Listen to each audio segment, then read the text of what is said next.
Hello, and welcome. I'm Dan, your friendly fishmonger here at dansfish.com.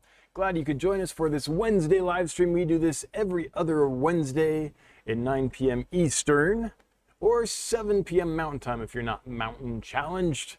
I'm glad you could come in and join us a little bit and chat about fish. That's what we do here. We talk about aquarium fish. So if you were here for the NASCAR discussion, you got the wrong channel. There's a typo. But hang on, don't go anywhere. You might discover aquarium fish is just the talk you need to relax and get a good bedtime sleep tonight. Anyway, we're gonna do our giveaway. I've got a pretty good giveaway, I think. But before that, we're gonna do our shipping report. And talk about some shipping stuff. Some crazy shipping stuff happened today. And then we'll talk about our giveaway. And then we're just going to talk about aquariums and aquarium fish and breeding and raising aquarium fish, if that's your thing, how to set up an aquarium, how to ship fish, anything you want to know about freshwater aquarium fish. I'm your guy. Plants, I don't know so much about plants. Saltwater aquariums, don't know nothing. But if you're here for freshwater aquariums, I got you. Okay, so that's what we're going to do. So let's start with our shipping report. First of all, I need to do a little editorial, a correction in the newspaper. So last time I live streamed, I think I said we were at 98% success shipping to our customers. I misspoke. It's 98.8% is what we were at. So if I said 98%, I'm sorry, that was a misspeak. So last time I spoke, we were at 98.8% success, and I'm happy to report that we've kind of been able to fine-tune the heat packs that we put in the boxes a little bit. With the changing weather, we got some new data, made a couple changes, and that helped a lot. Now we're at 98.82% success shipping fish to our customers. So for the last 12 months, our average of getting healthy fish to our customers that thrive for them and that are in good shape, they're not deformed, they're not funky, they don't have sunken bellies, all that, is 98.82%. We want 99%, that's my goal, but 98.82, that's not far off from 99, and we're moving in the right direction. So I'm pretty excited. I think we're gonna do it. I think we're gonna get to 99%. And today's shipping was crazy. For anyone affected by the delays, I'm sorry. For those that don't know what happened, there was an accident at the UPS facility, their main facility in Louisville, Kentucky, and there was a plane crash, and people died, and it was horrible. And so, because of that, UPS is not shipping any next day or packages today. And I don't know when they'll be back in service. Our rep thinks they'll be back running on Thursday, but even if they are, there's going to be a few days of delays because everything's backlogged. So we decided it's probably better not to ship today or tomorrow. So we had to reschedule the orders that were scheduled to go out today. And I know that's really annoying, but what I really want to do is just, send my condolences out to anyone that was directly affected by that crash. If you had loved ones that were injured or killed, or if it affected you in any way, just want to send out my condolences. I work really closely with UPS. We consider our local UPS office, they treat us really well. We kind of consider them part of our business, and work really closely with them. And so it didn't affect me directly, but I just want to say that I'm sorry to anyone that was directly affected. That had to have been just horrible. So anyway, because of that, we had to postpone some shipments. So anyone that isn't getting your fish this week or tomorrow, everyone that should have got their fish earlier this week has gotten them, I think. But if you were going to get your fish tomorrow, I'm really sorry. If you haven't checked, you have an email explaining what happened and when the fish are rescheduled and all that. So check that and we'll go from there. All right, so really sad. I've never seen anything like that before. We've had things with UPS where there are, some equipment malfunction in the warehouse, like some of their computer systems or maybe some of their machinery that moves packages or anything like that, but nothing like this. This was really tragic. So kind of a really sad moment. But this is not a sad stream. We're not going to dwell on that. We're going to move on. Again, we're at 98.82% success getting fish to our customers, so I'm pretty happy about that. Let's talk then about the giveaway. I'm trying to unskillfully to find a way to, after talking about that horrible thing, to get, you know, back into the positive vibes of fish and what this live stream is. But I don't know how to make that a smooth transition. I don't know how to make that this skilled, seamless thing. So I'm just going to blunder in and try to make the rest of the stream, you know, what it should be, which is fun and educational and all that. So we're just going to go for it because I don't know how to do it any more smoothly than that. So the giveaway today is for a pretty cool fish. This is one of these super red Bushynose with the long fins. We recently got a big group of these. Look at this hack job. Look at this. Holy cow. Look at that Photoshop hack job. My gosh. Wow. That didn't work. That's a monstrosity. Anyway, we received a group of these from a hobbyist breeder recently. They're doing awesome. And we have a nice big one that we've actually had here for a while in one of our miscellaneous aquariums. And I was looking at fish in there today, and he came out, and I was like, that's the fish we're giving away. What I do for these giveaways is every week I go around and I look at what's looking really good that week or what's kind of special that week. And that's what I use for the giveaway. And it was him. He came out and I was just like, that's the fish. He's just glorious, has nice big extensions, really good looking fish. So we're gonna give away that longfin super red Bushynose Pleco. And if you would like to be entered to win that fish, the way we do that is by entering something in the chat, and what you will enter is hashtag longfins, hashtag LONGFINS, no spaces, capitalization does not matter. Hashtag long fins is the way to enter. So let's give it a second. Okay. Hey, Reformed, good to see you. Let's make sure these start rolling in. Okay, they are. Good. So that's working okay. So we'll draw the winner of that a little later. Oh, by the way, we were able to offer these at $26.99, which I think is a really good price. Now, they're pretty small. The one we're giving away is big. We've had them for a while, but the ones that we're selling are fairly small, 1.5 to 2.5 inches or so. But they come from a hobbyist breeder. They're super healthy, and the price is awesome, $26.99 for long fin super red plecos. If I import these, it's a lot more than that. So I think that's a pretty good deal. Which brings up a point. If you are a hobbyist and you breed and raise fish and you've bred something in quantity and you have some to sell, we love buying from you. Reach out to us at hello@dansfish.com. That's HELLO@dansfish.com. And I have a few emails in the inbox. It's been a couple days since I've got back. So if you've reached out to me about selling us fish in the last, say, 4 days, I am getting back to you soon. There's someone who reached out who is breeding blue flame pistos, and I'm really excited to get back to them because we definitely want a local source for those for sure. But anyway, if you are a hobbyist that breeds fish, reach out if you have something in quantity, and there's some things that we definitely want to buy from you. Nick the Shark says, how's your shipping in winter? It's good. It's around 99% successful. We're pretty darn, we've kind of got it dialed in. It's even more dialed in now. I would say we're even better than we were last year. Yeah. So I think we're going to be doing just fine. So yeah, around 99% successful, even in the winter. So not bad. Every now and then it goes above 99%. Every now and then it drops a little bit below 99%. The truth is it generally is just a little below 99%. Then every now and then we peak up above 99% and we briefly have a moment of glory, and then it drops down just below 99% again. But it's never been below, what, 98% or something like that?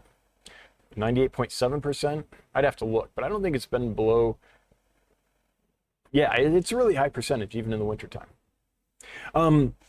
Okay, what was I talking about? I was talking about those fish. Oh yeah, so the super longfin super red Bushynose that we have, just so you know, are aquarium bred and raised by hobbyists here in the USA.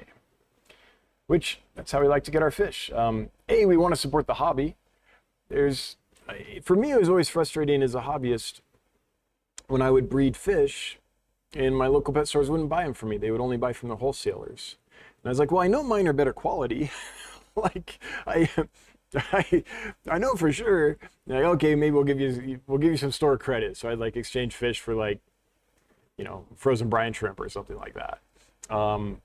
But as a hobbyist who loves breeding and raising fish and was always frustrated when I couldn't find an outlet for the fish I bred, not at a pet store or anything like that anyway, not in the industry, yeah, I want to support that. But then the other thing is, you guys just have the best fish. So why wouldn't I support that? So I want to support that as a hobbyist, but also I think it just makes good business sense because hobbyists are much more in tune with their fish, I think, than industry farmers. I don't want to knock farmers. The fish farmers generally work really hard, do a good job. There's always some edge cases where things go wrong, but in general, I think they do a really good job for everything that the fish have to go through to get to us. You know, they do a good job. But when we don't have to do that and we can buy directly from hobbyists, it's just a win-win-win. The hobbyist gets an outlet for their fish and gets some money. We always pay cash. We're not like, hey, credit or anything like that. We'll give you cash. And we get fish that haven't gone through the stress of import. So, and then the customer that we sell to gets fish that are raised by hobbyists who have the best fish ever. So win-win-win. So that's what we want to do. Going through here, I want to go over some very exciting fish that we have available for sale. Really excited about some of these. So the first one is the L280 spiny Plecos. These are the true mini snowball Pleco. These top out at around 2 inches if they get that big. They're like the dwarf Claro Pleco, just really, really tiny things. But instead of just being kind of brown, these are black with white spots on them. They're fairly pretty. The group we have right now is awesome. They're small, 1/2 inch to 3/4 of an inch, but on a species that only gets 1.5 to 2 inches, that's a decent size. But they're eating really well. We've kept an eye on them for a while. Their bellies are fat and happy. They're doing awesome. They sold pretty quick. This is a fish that's really hard to get. I listed them yesterday and we already sold all but 2. But there's a couple left if you're looking for a really unique, truly dwarf fancy Pleco species. Then this is another one I'm really excited about. These are the C123s, the yellow cories. These are from the elegans complex. So they look a lot like a Napoensis or a Corydoras elegans, but when they mature, they get this bright yellow on their fins, hence the yellow cory. And this is one that's really high on the wish list. Lots and lots of people have been asking for these. They're only available a couple of times a year, and this is one of those times. So here you see it again, the nice yellow coming in. Yeah, really cool fish that we have trouble getting, and it seem to be fairly seasonal. If you're into fancy live bearers, we have some. Limias are one of the coolest live bearers ever. They're as easy to breed and raise as platies or swordtails or what have you. And they're really interesting fish. Very different from the highly domesticated forms in their colors and stuff, but very similar in their ease of care and breeding. So these are the tiger limias. We have some of those available. We also have this, which I think is a spectacular looking fish. This is the black-bellied limia. This picture kind of shows it, but when the males are really feeling frisky, they turn jet black across the bottom.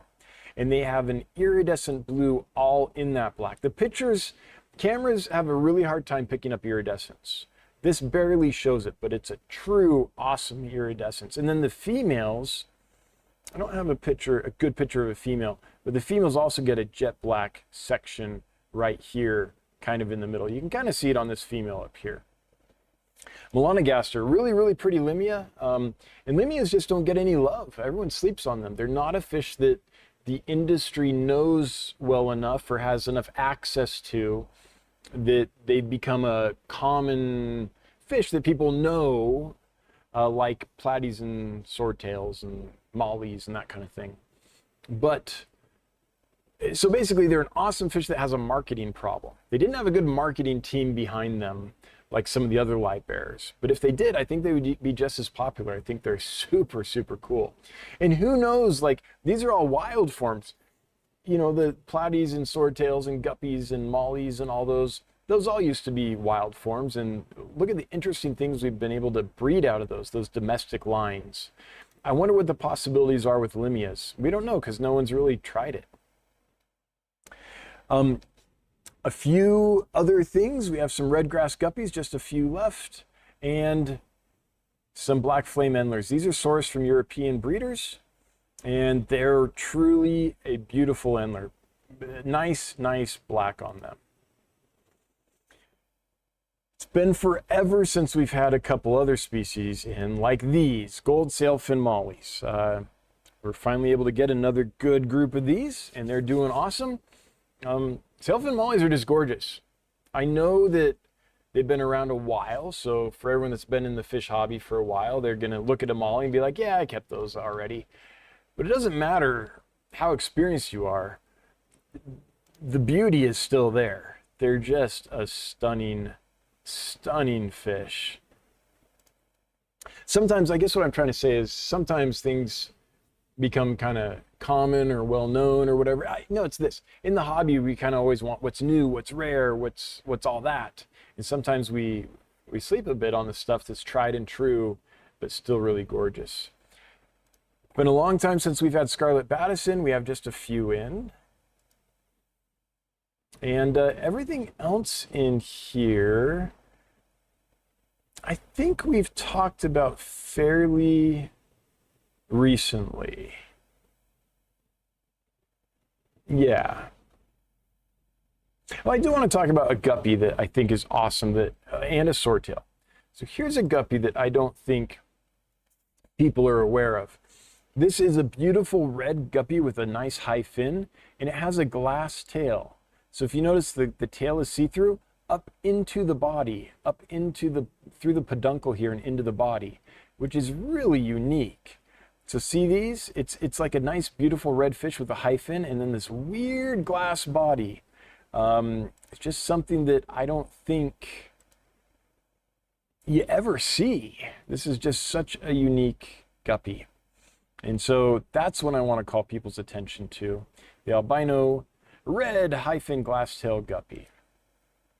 And then the other fish that I think is super cool is this. These are albino blood red cauliflower swordtails. These are fairly young. They're starting to develop the height of this fin. It's going to get higher and higher with age. It has all the pleats, but it's just starting to kind of grow into that extended finnage that gets really high. But these are the saber tails.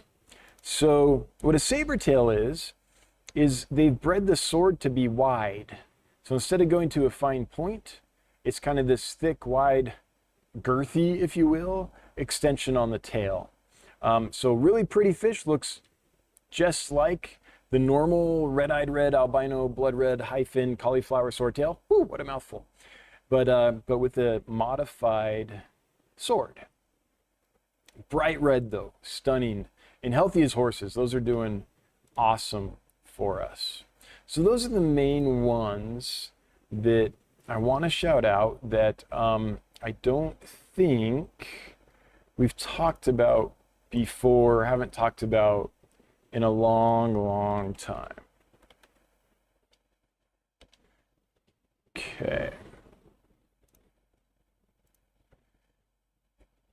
Okay, let me get to the stream here. Hey, there's 233 people here. Thanks for being here, everybody. I appreciate it. If you wouldn't mind taking a moment and sharing this out with someone who you think might enjoy this kind of content, I'd appreciate it. We always want to grow the channel. We want to grow the live stream. We want more fish nerds to geek out with.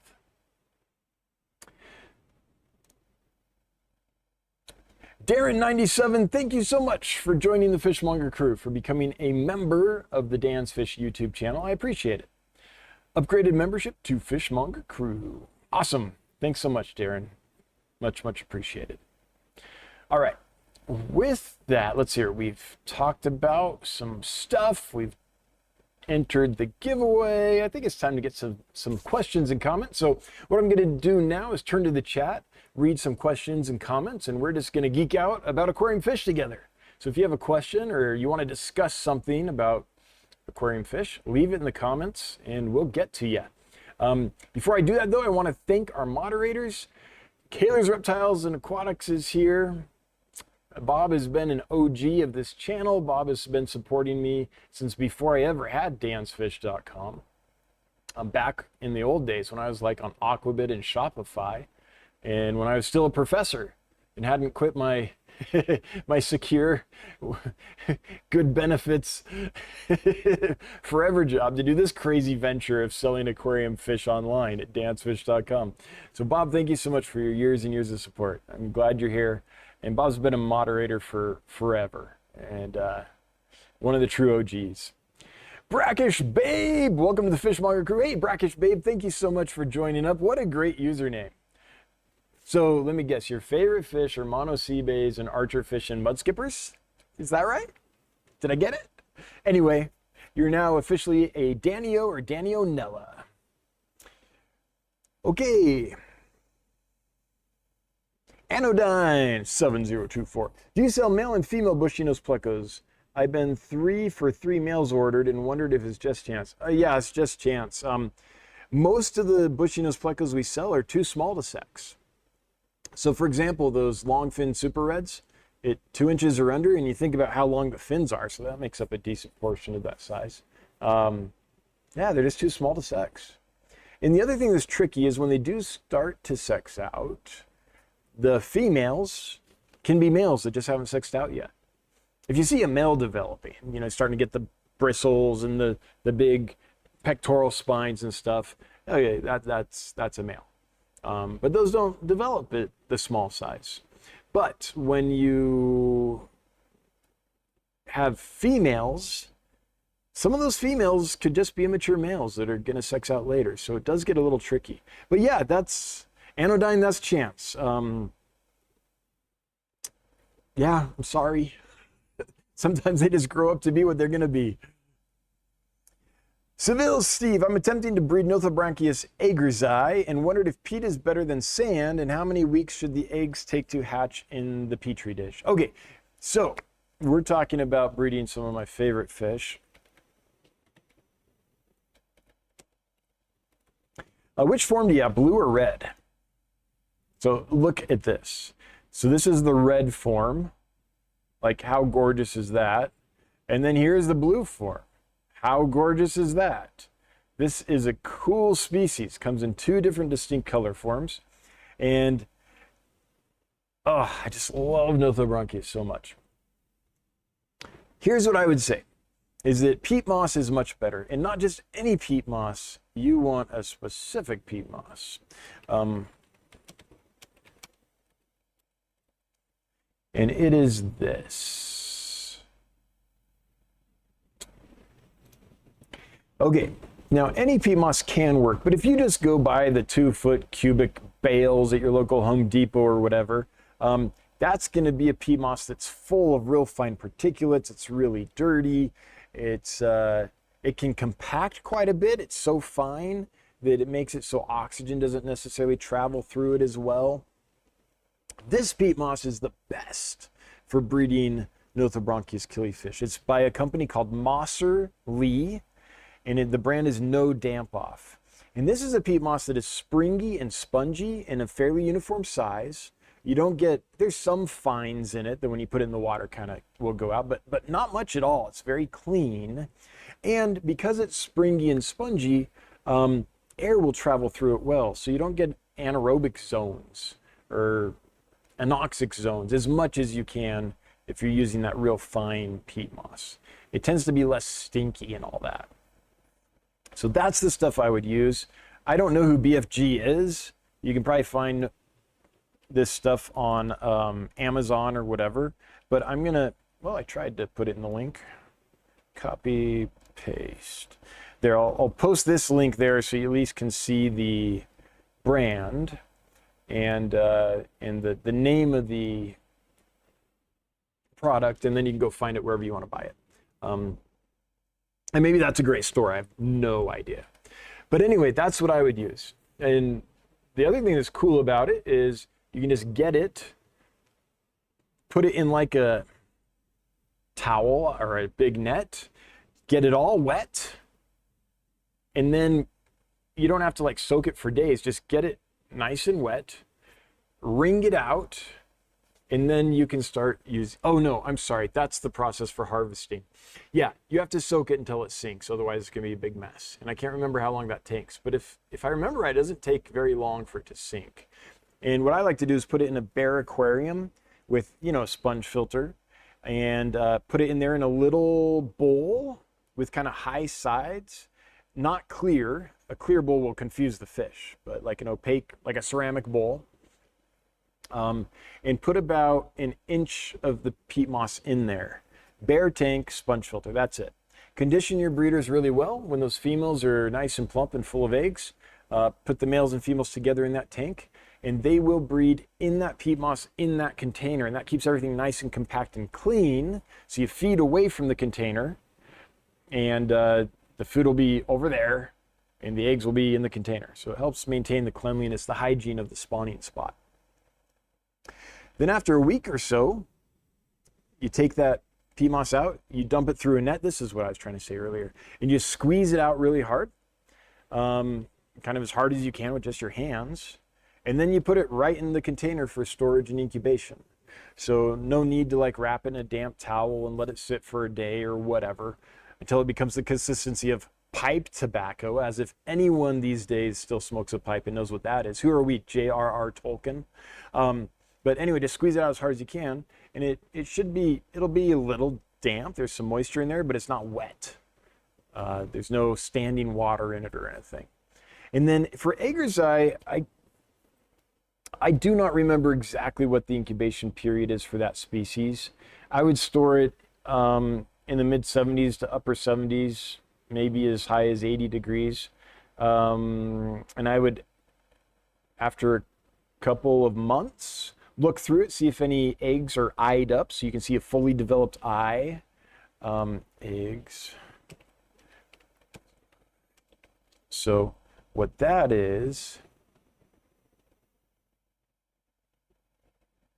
here. This is an egg that's eyed up. See that developed eyeball in there? That's what we're looking for. And by having just an inch of peat in a small bowl and all the eggs in there with this specific kind of peat moss, you can actually sift through and find them. Shine a light on them from the side and the eggs will glow like a little amber ball. So some of those other peat mosses with all the real fine compact material they coat the eggs completely, and it makes it harder to find. So anyway, once the eggs are eyed up, put them in the water. And I would start at 2 months and see if any are eyed up. If not, I'd check in another month. But it depends on temperature, it depends on lots of factors, and I don't remember with Ager's Eye exactly what it is, but I don't think it's too long. I think 2-3 months, they'll probably be ready to go, would be my guess. One note, when you do put the peat moss back in the water to hatch the babies, people sometimes put that in a small container, and the peat moss coats the top of the container and keeps the babies from getting to the water surface. You don't want that. What you want is a container that's wide with lots of surface area, and you only need like an inch and a half of water in there. So what you want is the peat moss in there, but lots of open water as well. So however big a container you need to make it so you can have about an inch and a half of water. And when you put the peat moss in there, it doesn't just absolutely cover the top, so you have this thick mat of peat moss across the top. Because when those babies hatch, they need to get up to the surface and get to the water surface. There's this, you'll sometimes see an old like killifish publications that the babies have to get to the surface to take a gulp of air to like fill their swim bladder or something. I don't know of any evidence for that, but they do want to get to the surface and they'll be attracted to the light there, and so you don't want to choke it with peat moss. So, I mean, I could be totally wrong, but the idea that a baby fish has to gulp air to fill a swim bladder is completely counterintuitive to me. First of all, I don't think that's how the swim bladder works at all. And second, I don't think their little mouth can even break the surface tension of the water when they're that tiny. So I don't think they could physically do it. But anyway, that's my thoughts. Man, I haven't bred nothos in a while. I miss it. Gonna do that sometime soon. Sally Simpson White, welcome. Thanks for joining the channel. Appreciate you becoming a member. And Denise, not Dennis, has gifted 5 memberships. Denise, thank you. Thank you, thank you, thank you. I really appreciate you doing that. And not to be outdone, Kaylee's Reptiles and Aquatics has put a little pep in our step with a Pippi Longstocking super sticker. Thanks, Bob. Appreciate it.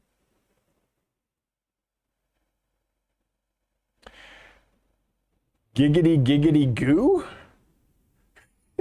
It's like something Kramer would say on Seinfeld. Giggity, giggity, goo. Any idea or particular reason electric blue acara, bleached female, would be silver and translucent? Is it really young? When they're quite small, sometimes they're a more silver color. Otherwise, not that I would know of. Yeah, even the females, honestly, I can't sex them. The only way I really sex them is when they spawn. The females and males look very similar. Now, when they get really, really big and mature, then the males are bigger and they get maybe further extensions on the fins, but they start spinning. They start spawning before that size. And what I'm trying to say is the females, until they're really, really big, are just as colorful as the males. And even then, pretty much as colorful. So I don't know, Giggity. My only guess would be maybe it doesn't feel well, and maybe its color is off because it doesn't feel good. But that's not something I'm real familiar with. Anyone here, has your electric blue acara gone pale or silver or whatever? And if so, what was your experience with that? Because I don't know. Anyone else watch Corey's Brazil films yet? I listened to the live stream, the Deep in the Mulm live stream, while I was doing work the other day. But I haven't seen any other films on it yet, but I'm looking forward to it.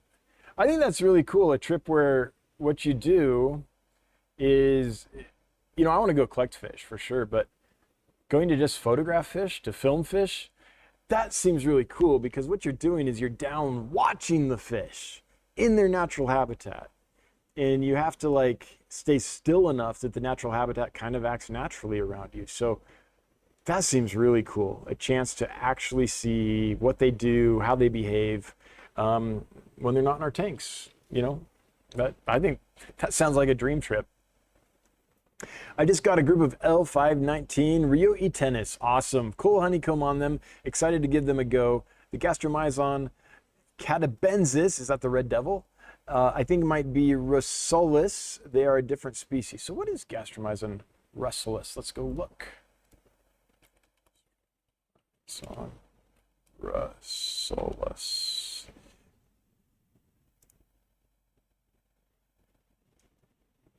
Okay, Gastromyzon Russolus.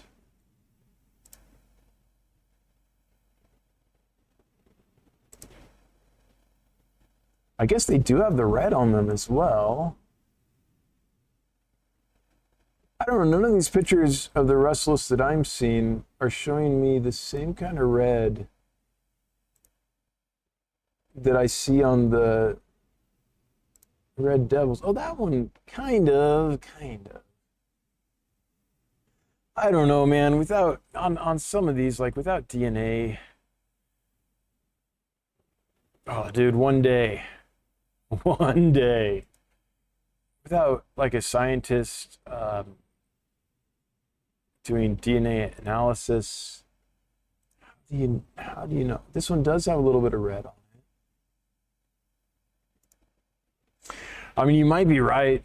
I know what they were sold to me as, but I'm just taking the supplier's word for it, and I see red on them, and they look kind of right to me. So, yeah, NC Pleco, if you have a strong case for that, would you email us at hello@dancfish.com? Because if they truly are a different species, I want to get the label right. But it's, man, even scientists argue about what the right species is, and they have all the lab equipment and everything in the world, so it's kind of hard to know sometimes. Hard to make that call. But if you have a strong argument for it and the receipts to back it up, I'm not saying you're wrong, prove that you're right. That's not what I want. But for me to change the identification, I'll need to know why, right? I'll want the kind of scholarly evidence. So if you have a strong case for it, I'm very interested. Because if I'm wrong, I want to know, because I do want to be right. Okay, scrolling up here.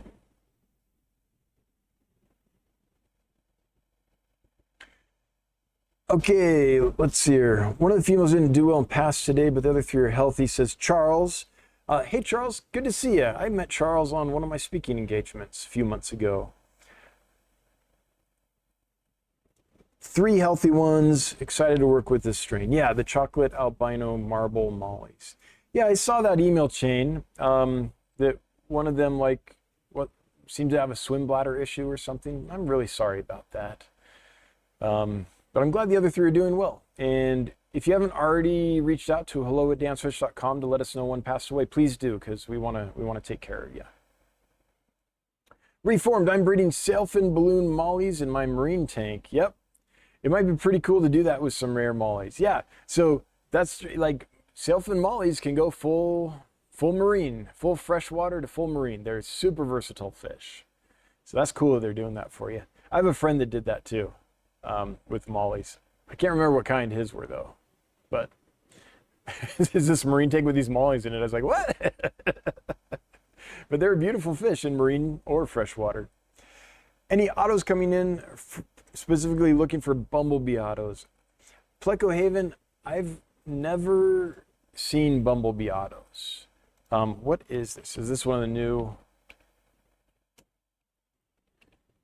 I think we might have emailed about this at one time. Yeah, these guys. And this looks like the orange zebra, the RoboCop. To me, that I have had, even though. But this one, I can't remember if I've ever had that in. If I have, it was like once years ago. But no, that's not one I have a lead on at the moment. I'm sorry. I do have a tank of black autosynclus that we're working on. They're in quarantine, and hopefully in the next week or 2, we'll be able to offer those for sale. That's my hope. But I don't have any zebra autos or orange zebra autos in at this time. In the bumblebee autos, I just don't have a lead on.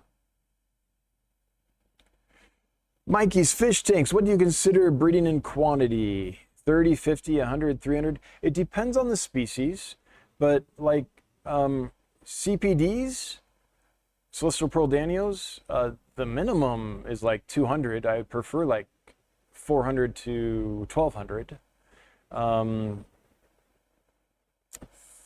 That works a lot better. For something like angelfish that are 1.5 inch body size, 100's about right. For something that's really high dollar, like some of the Plecos, 50 would be okay. Basically what it is each tank I have in the warehouse, each aquarium I have set up in the warehouse, it takes up a certain amount of real estate in the warehouse, right?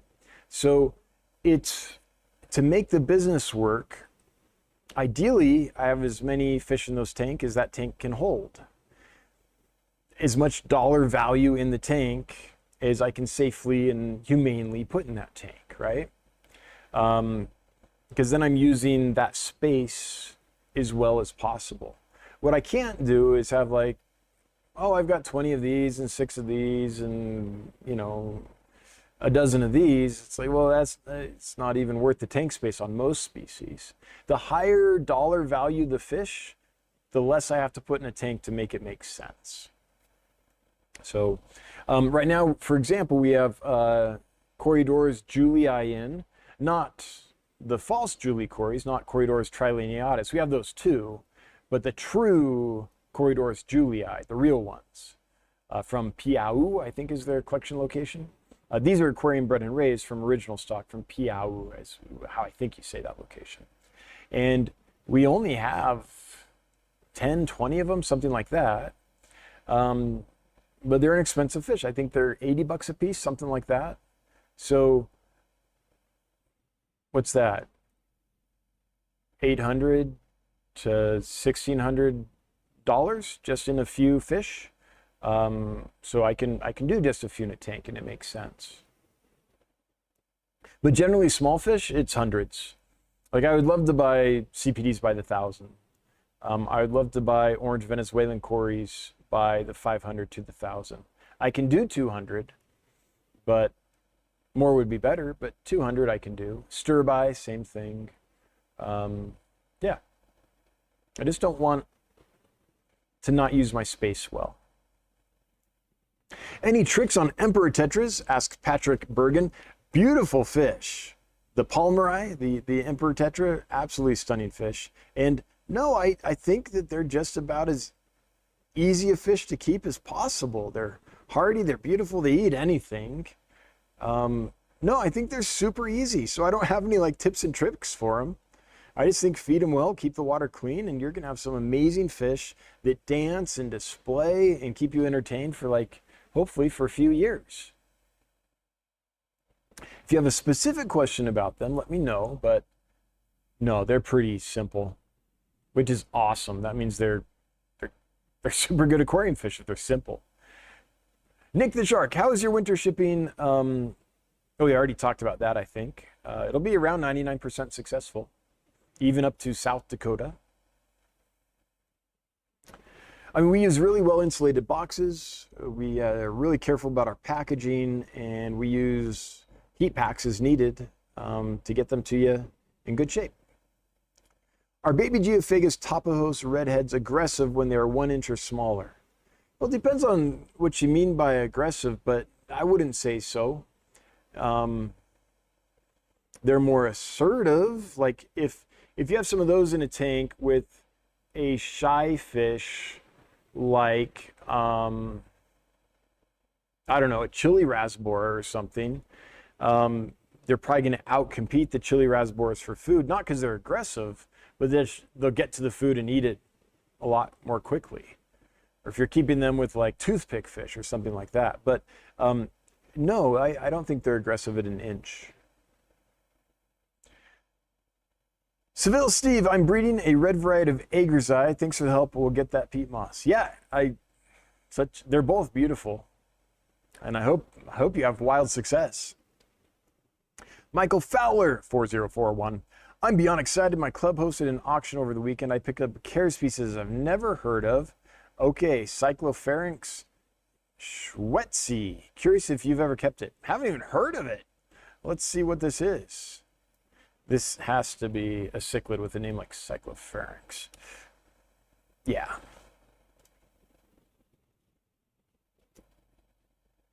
No, I've never heard of this fish before. Okay, let's learn about it. It's a mouth brooder. Where's it from?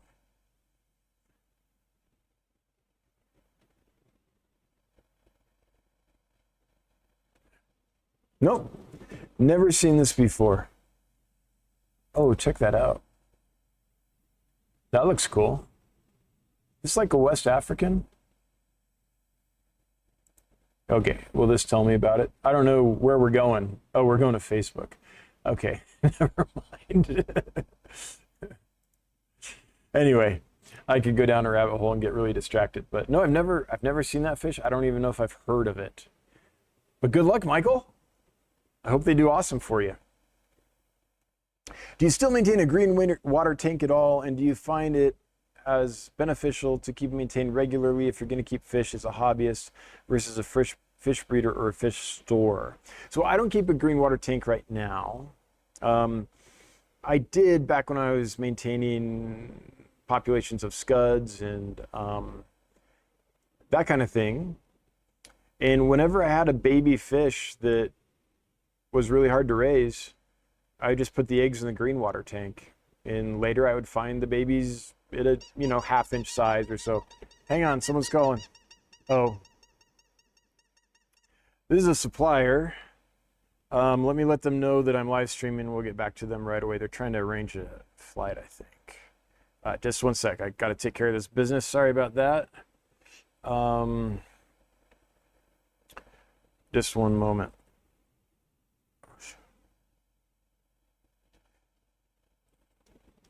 Live on YouTube, we'll call done. Okay. All right, hopefully that's not a fire burning.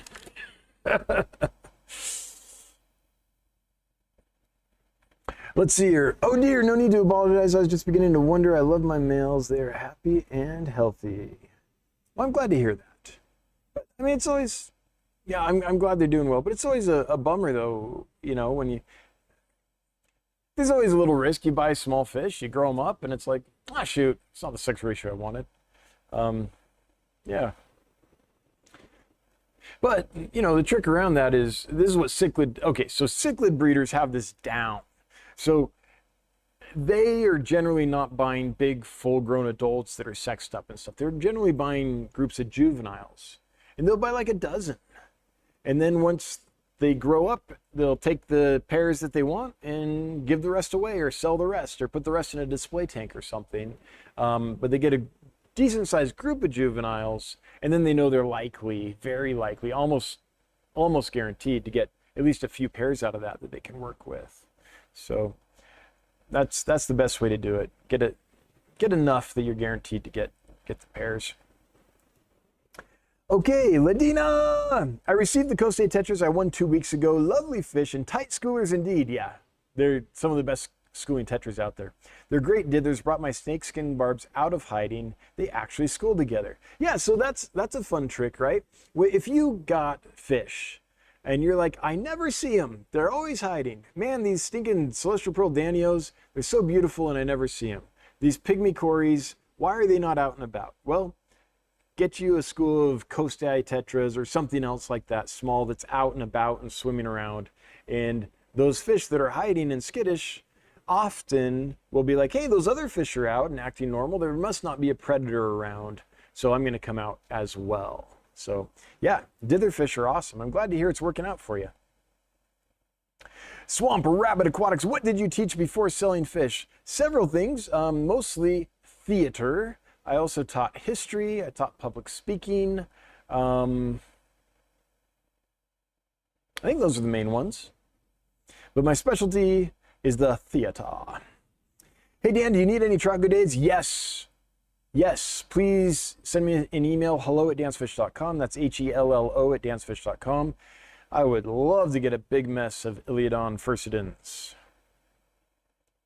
One of my favorite fish that I can hardly ever find. They're like, the trout gudade is so cool and everybody wants it and it's beautiful. But the problem is those gudaids are awesome fish, but their reproduction means that they're never going to be readily available, because what a trout gudaid and most other gudaids do is, instead of having large drops of fry like a guppy or a platymight, they have very few fry that are highly developed. So they'll give birth to babies that are like ½ an inch. Big babies, really well developed babies, but they're huge, so they only have a few of them.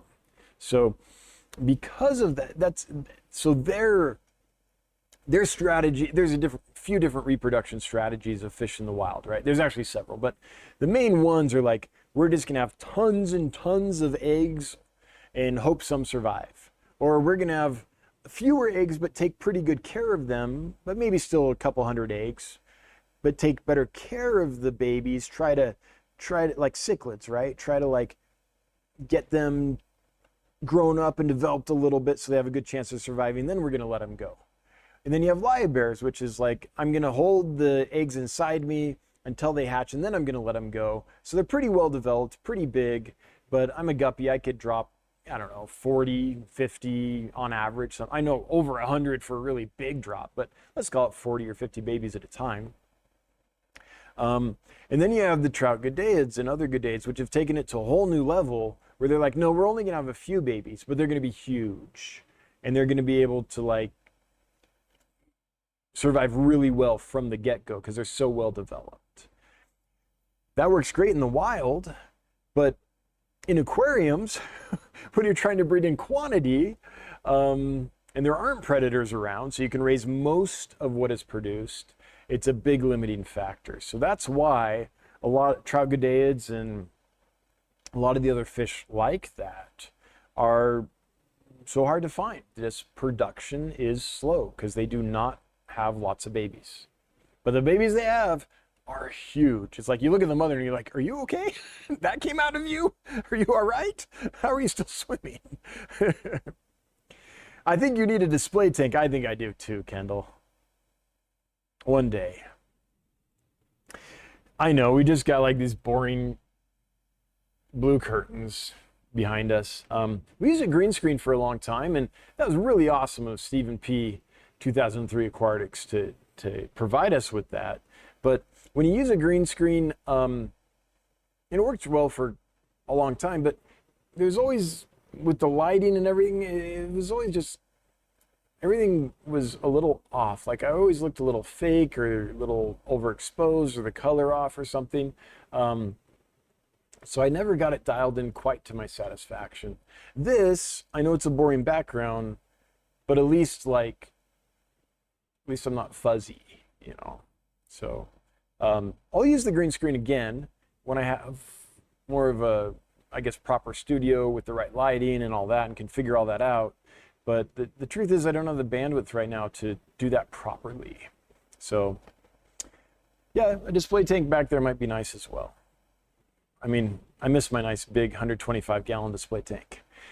Filling out a tank for dedicated to roseline sharks and angelfish. Looking for recommendations on tank mates that isn't rainbow fish or bristlenose. 125 to 150-gallon planted tank. Okay, so something on the very, very top level of your aquarium. So I'd recommend maybe some kind of hatchet fish. Like silver hatchets, get a couple inches. A big school of hatchet fish is awesome. You could also do butterfly fish up there, but something that'll stay up at the top. I think that marbled hatchets would be big enough to hang with roseline sharks and angelfish without any problem. The secret though, especially in a tank that size, is going to be to get a big school of them. I'd get like at least 50. So you get a tight group that kind of swims around together and you get that effect. That's what I would recommend. I think a big group of hatchet fish would look awesome for the top. Then on the bottom, I'd get a big school of Corydoras. Yeah, I think a big school of Corydoras would be a good go-to. And it could be any cory that isn't a pygmy or a tiny cory, because full-grown angelfish are going to be able to maybe try to eat pygmy cories or Habrosus or Histatus or what have you, and they might get stuck in their throat and kill them. But the larger ones, any of them pretty much will be fine. So it's like, what do you like? Do you like the yellowfins? Do you like a hyphen Paleotis? Well, let's look at some. This could be fun. Okay, let's go to the website here. Let's go to the top and look at Corydoras. So, dancefish. We'll go down here. We'll look at catfish. And in the catfish section, we'll click on Corydoras. So, these guys are awesome. Julies are awesome. Green, like any of these, I would avoid pygmies. Sturbi are absolutely stunning, one of the prettiest. Orange Venezuelans, absolutely stunning, one of the prettiest. Green lasers, same thing, really pretty. Equus, really pretty. If you want to flex, a big group of these. This is maybe the prettiest Cory out there. It's blue iridescent with orange. And the ones we have are rock solid. Now, they're 80 bucks a piece. They're a pricey fish, but man, that would be awesome. Any of the laser Corys really pretty.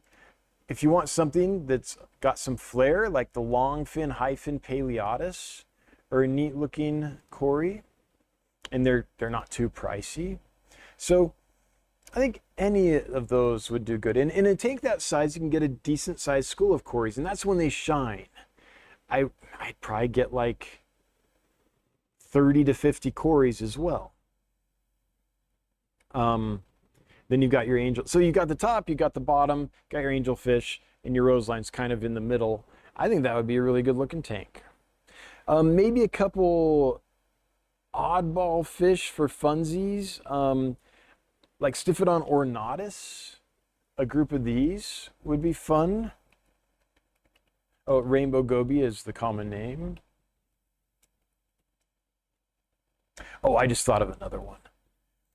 These are a good Stiphodon. The reason I think these would work, and I'm not mentioning like neon blues or Stiphodon anniae and stuff like that, is these get big enough that I think they can hang well with full-grown angelfish. These are going to get about 3 inches or so, 2.5, 3 inches. A really cool one that would go well is the Empire Gudgeon. These, I think, would be an amazing fish in that tank. Super gorgeous, neat behavior, and big enough to hang without any problem. Yeah, I would get these, personally. Oh, I'm not even showing them, am I? This is what I meant to show you, the Empire Gudgeon. I think I was on the wrong screen.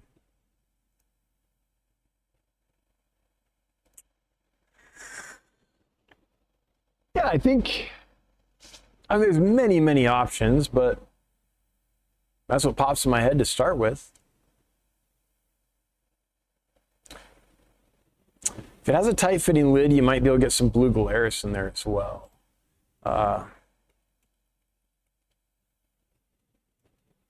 Another one of my favorites. These guys are just absolutely stunning.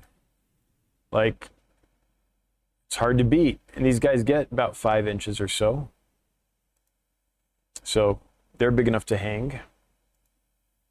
Yeah.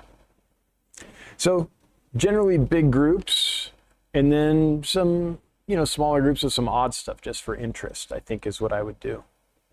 Any chance you will get in female long fin black rosy barbs? I don't know what a black rosy barb is. I mean, we'll get female rosy barbs in eventually. Let me see if a black rosy barb is a thing that I can find. Okay. The internet's doing its best. Black rosy barbs. This is a black ruby barb. Yeah, that's a black ruby barb. That's what it thinks a black rosy barb is. I don't know what a black rosy barb is. Are you referring to the longfin rosy barbs that have the black edging on the fins? So some rosy barbs, I guess I should have just gone to my website. Some rosy barbs have a lot of black on the fins. Others don't. Like this. Not nearly as much. Not nearly as much. So is that what you were referring to? But yeah, I've got a big group of male rosy barbs right now, and it doesn't make a lot of sense to bring in pairs until the males are gone. So once those sell out, then I'll probably get more pairs of longfin rosy barbs. And I don't know if they'll have the black on them or not. I'll have to wait and see. Mikey's Fish Tanks has 100 Corys at 1 inch plus. Depending on the species, Mikey, that might work. So would you email us hello@dansfish.com? That's HELLO@dansfish.com. And let's see. So Charles emailed customer service. Okay, cool. Good, then you'll be taken care of. Mikey Fish Tanks, I'm doing more middle of the road Corey, stir-by, gold lasers, orange Venezuelan. Yeah, those are all awesome. Like gold lasers, gorgeous. Stir-by, beautiful.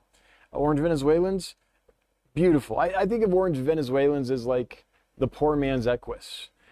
They have a lot of what Equus has, the orange and the blues. Not quite as much, but they're beautiful fish. Enrique, hey Enrique, good to see you. Enrique has been emailing with customer service about an order they're getting, so I'm familiar with what's going on there. When are you guys planning on getting more killies? I've been looking to get a pair of Aphanius Mento from Zengen and some other rivulus and Aphyosemian species like Ziphidus and Alberti. So Ziphidus is really, really difficult to find. For those that don't know this fish,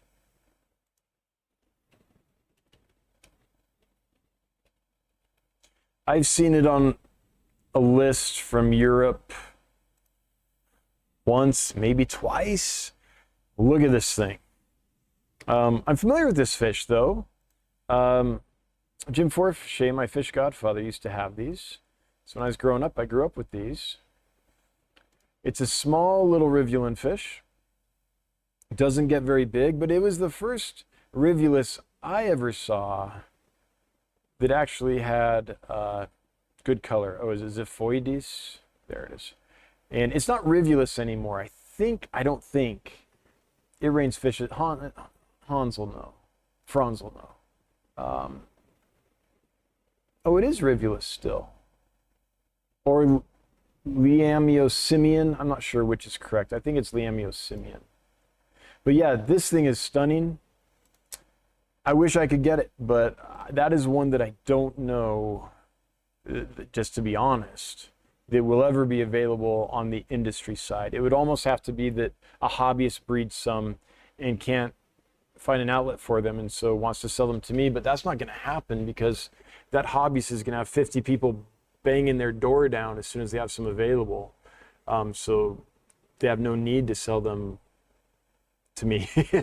Also, most people that raise that fish raise a couple here and there. I don't know of anyone that's raised like hundreds or even like batches of 50 or something. They'll get like, 6 or 3. So that's one I don't know if we'll get. But Aphanius Mento from Zengen, we're working on. If all goes well, I hope to have some available in the next 3 weeks or so. But, no promises, but those are in the works. Let's see, what else were you asking about? Aphyosemian Alberti, that's one that is not available in the trade. That's another one that when a hobbyist breeder breeds it, they're instantly gone. And I don't know of any one on the industry side that's working with it. I mean, if I saw it, I would get it, but I haven't seen it. Is the coloring on the Equus versus the orange Venezuelans worth the price difference? I think so. The blue on the Corridors Equus is a bright, iridescent, beautiful blue. And the orange is, really nice too. So to me, I think so. But the orange Venezuelan is a beautiful fish. So, I mean, to each his own, right? Beauty's in the eye of the beholder and aesthetics are individual. But for me personally, I think the Equus is a more colorful fish. Yes. As an aside, says Seville Steve, I did successfully breed the J-barbs, and the spawn was about 300. We've sold all 7 LFS here and some Philochorus here. Yeah, I'm not surprised. Let's show people what this is. This is, oh man, this is one that I'd love to get a hold of as well.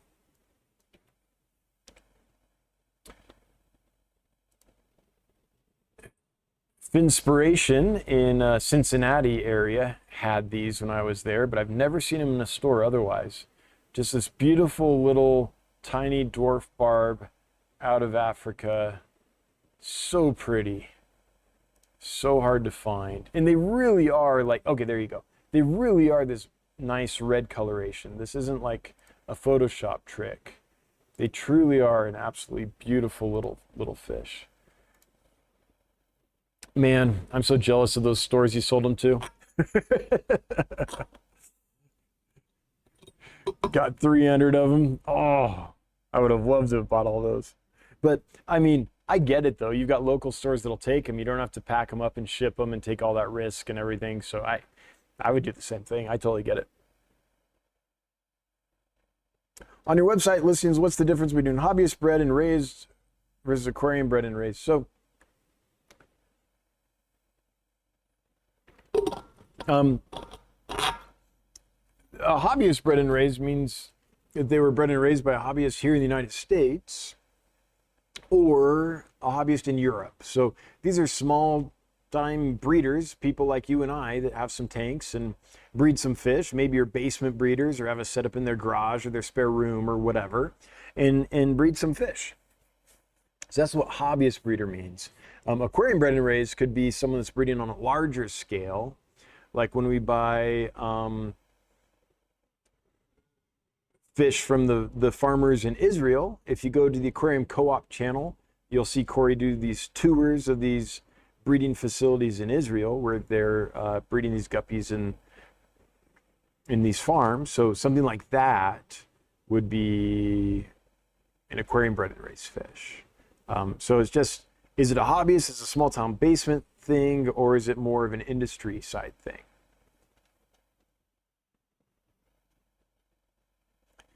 Okay, hang on, chat jumped, so I'm going to scroll down here.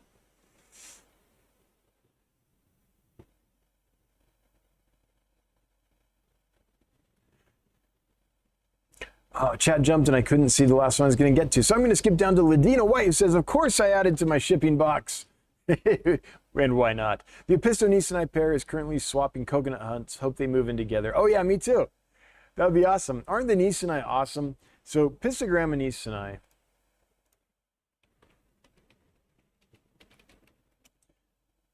is a really neat fish that, in my opinion, is a little bit rare or different than most fish because the females, to me, actually look better than the males. So here's a male, like a blue iridescent fish. It's got the panda apisto type tail on it, right? That's a really good picture of a male in full color. But the females, when they fire up, like here's a female that was fired up the other day that I got a picture of. Look at her. She's almost an orange with black. It's just, and here's the male. Like, and here's a group of them. Here you can see some females, orange and yellow and black, and then these males around, and then some females that just aren't colored up at that moment.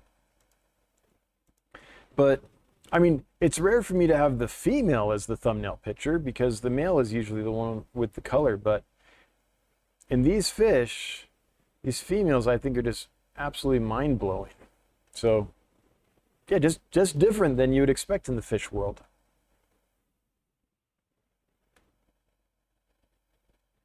Oh wait, hang on, maybe chat didn't jump so far that I can't get.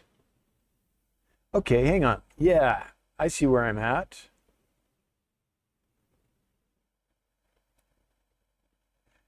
And I saw something about J-barbs here that I wanted to look at. I thought, I can't see it now. It wasn't highlighted. I don't think I'm going to be able to find it.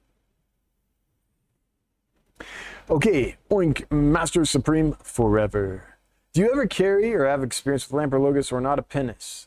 No, I'm familiar with them, but they're not one that I have a lot of experience with. I currently have a group of 6 adults and would like to add more. What a beautiful shell dweller they are. Yeah, I don't know a lot about that fish, so I'm going to refer to the chat. Anyone here kept Lamprologus or not a penis? And if you have, or is it Neo-Lamprologus or is it Lamprologus? I can never remember. If you have, what advice do you have for the Oink Master? Just ordered a dwarf red-tailed eel. You're going to love it. You're going to absolutely love it. What are they currently eating, and are they finicky? Well, let's see here. I can tell you, but I think I think I spelled it out on the website recently. I want to make sure that the information I have there is actually the latest. Let's see here.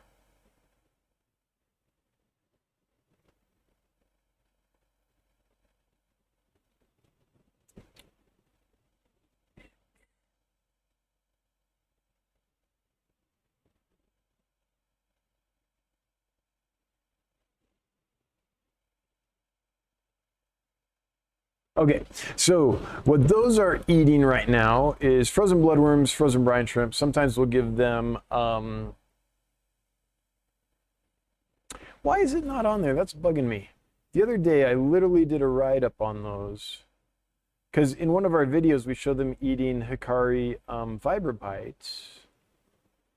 Because we trained them to do that. It's pretty easy to train them to eat Vibra Bites and other dry foods. But the current batch we hadn't, and so I put a note in there about that. And I'm real puzzled why it's not showing up. Okay, I'll have to, hang on, I gotta write myself a note. I have to redo that. Eel diet. Okay. Because I don't want someone to watch that video and then get Vibra Bites and then be like, why are they not eating these? So right now they're eating frozen brine shrimp, frozen bloodworms. They'll eat some like Caridina shrimp coals. They'll eat scuds, stuff like that. And in the past, other groups we've trained to eat like Hikari Vibra Bites, little sinking pellets. They'll even eat like extreme krill flake. They're pretty easy to train to dry foods. We just haven't bothered to do it with the current batch. So frozen foods for now. And I'll update that again. I swear I did that the other day. I have a group of gold laser cories that I love, but they're always hiding under a piece of wood. I can only catch them sometimes when I sneak up. Should I be concerned or is this normal? This is normal if it's a small group. In my experience, a large group will be out and about and confident, but a small group tends to hide. Maybe if you get some dither fish in there, you can coax them out. They might get more confident if you get some dither fish in there, or if you get a different species of cory that is more assertive, less shy, I guess. So in my experience, they're out and about quite a bit, but the larger the group, the more confident. Now that being said, I've had small groups that were out and about all the time. And then I've had others in other setups that weren't. Like I have a group right now. We just sold a group of, we had like, I think there were less than 6 in that aquarium for quite a while, and they would always come out for food. And come out for food means, it sounds like they only came out when food hit the water. They would see us come by the tank and come out and be like, please feed me. I have a group over there that's only got about a dozen in it left, and those aren't shy. I don't know. It's really interesting. Like the same fish in different aquariums will act very differently. And I don't know why. Like I've literally taken a group of fish and moved them into the tank next door that's set up to my eyes pretty much identically and have them act completely different even like a month later. So I don't know exactly why that is, but it's not uncommon for gold laser cories to be shy.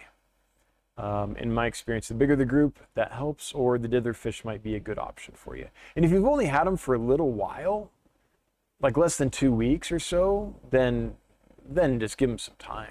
But yeah, I don't think that's abnormal. I just meant you should have a big tank for your own personal enjoyment and to show us all the cool species you're keeping. It would make a cool background though too. Yeah, Kendall, one day I'll have the bandwidth to do that again.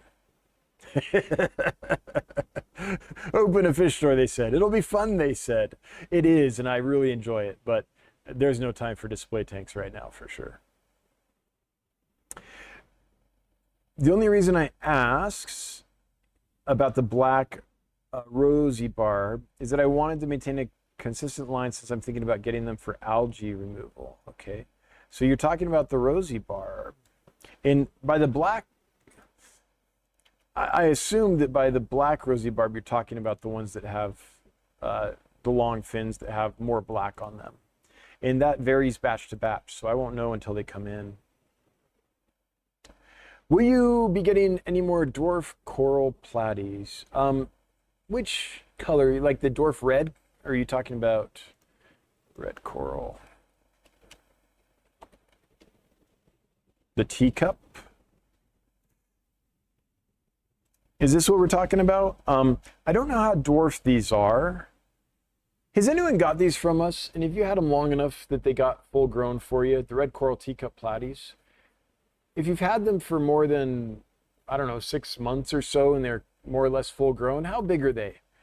Did these top out at like 1.25 inches, 1.5 inches, or did they get bigger than that? I put adult size at about 2 inches because I suspect that that's what they'll get.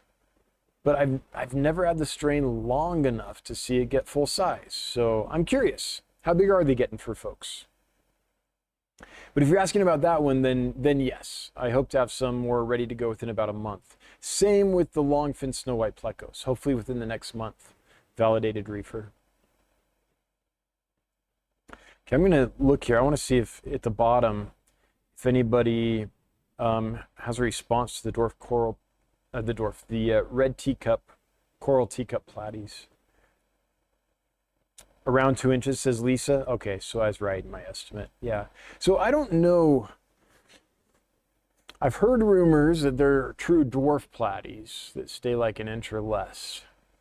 Never seen it. Even the ones that we call teacups seems to refer more to like a body shape than a size. So I have not seen that.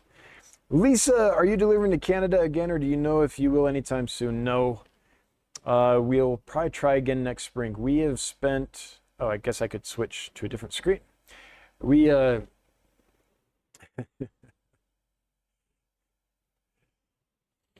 done what we can to work with the customs office to try to figure out why there have been delays. So for those that don't know, we ship to Canada all the time without any problems. And then suddenly this last summer, we're shipping to Canada and fish were getting delayed.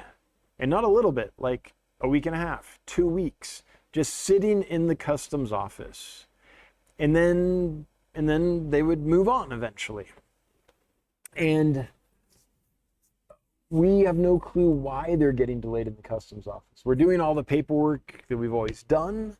We know the regulations. We know the paperwork that's necessary. As far as we've been instructed, it's the same stuff we've always done in the past. And they eventually do get through. And if there was something wrong with the paperwork, I'm sure we would hear about it. I mean, they're moving through. It's just taking a long time. And so we have spent, I don't know how many hours I've spent on the phone with customs and the other various entities involved, trying to figure out why is it getting delayed? Because if we can pinpoint why, then I can actually solve the problem so they don't get delayed. But no one has been able to pinpoint the reason for the delays. And until we get that pinpointed and solved, we can't ship the fish. I don't know what happened. It's almost like a new guard came in and doesn't know the process and isn't familiar with the fish and doesn't know how to clear them. Like, I don't know. But definitely we've spent, when did this start? This might have started in July, something like that. Maybe June? Like we've been working on this a long time and have not made any progress. And I don't know how else to make the progress. So especially during the winter, no, we're not going to ship. Delays, the cold winter in Canada, if there's going to be delays, that's a real problem. But this spring, we hope to try again and see if the delays are still there. We'll probably ship some boxes that don't have, we'll have to put fish in them to actually test the customs process. I don't know, we'll have to figure that out, but there's nothing left I can do. It's Canada's bureaucracy at this point. It's up to them. So, yeah. Oh no. Okay, looking to see. Okay, Charles has some info about the micros. I've raised micro-sized swordtails and mollies that don't grow much more than 1.25 inches. It's like if you take a regular sized fish but shrink it so it keeps the same proportions. Well, that would be really neat. So it's the regular sized fish though. It's not the teacup shape then, right? They just stay small. Yeah, my teacup platies were as much a good story as the teacup piggies. Yeah. Yeah, this industry likes to name things in interesting ways sometimes that are not always accurate. And don't shoot the messenger. I didn't name these things. So, yeah. It's always been one of my frustrations with the aquarium fish industry that things are called things for arbitrary reasons, it seems, not for accurate reasons. But the names are there, they stick, they become the standard in the industry. And then when I call it that, sometimes customers are like, get upset. They're like, this isn't that. And I'm like, no, it is that. It's just, its name doesn't reflect the nature of the fish, but that is its name and that is the fish. So. Finspiration is an awesome store. Just went there, done a store tour. Yeah, Finspiration's great. Chris is a great fish keeper too, the owner of that store.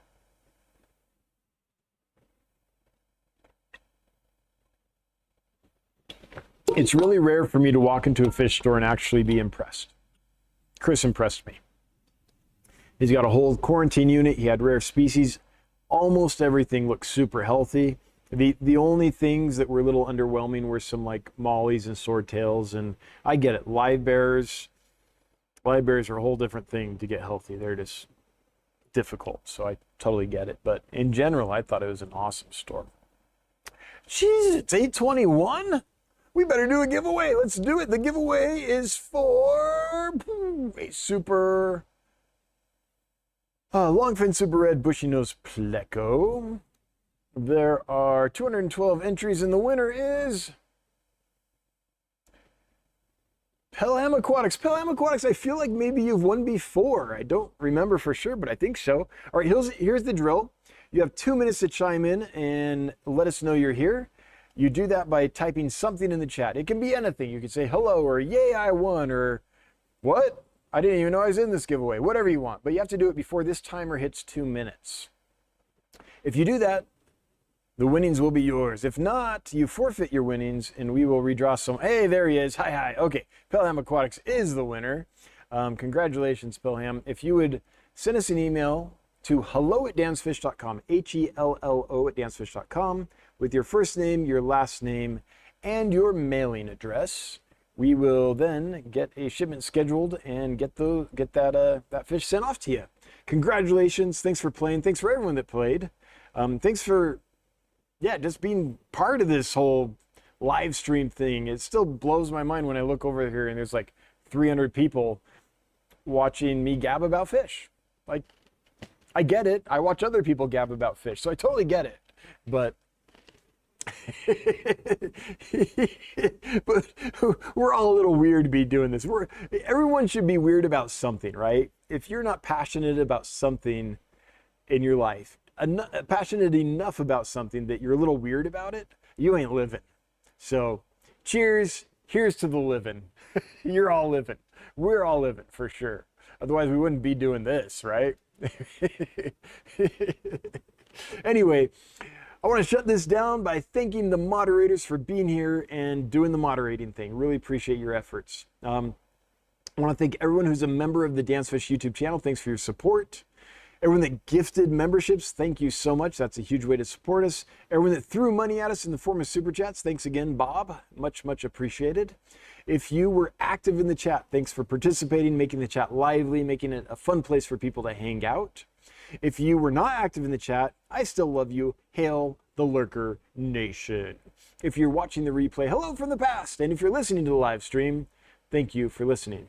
We'll be back in 2 weeks at 9 p.m. Eastern Time. So until then, I hope you have a really good one. Bye-bye, y'all.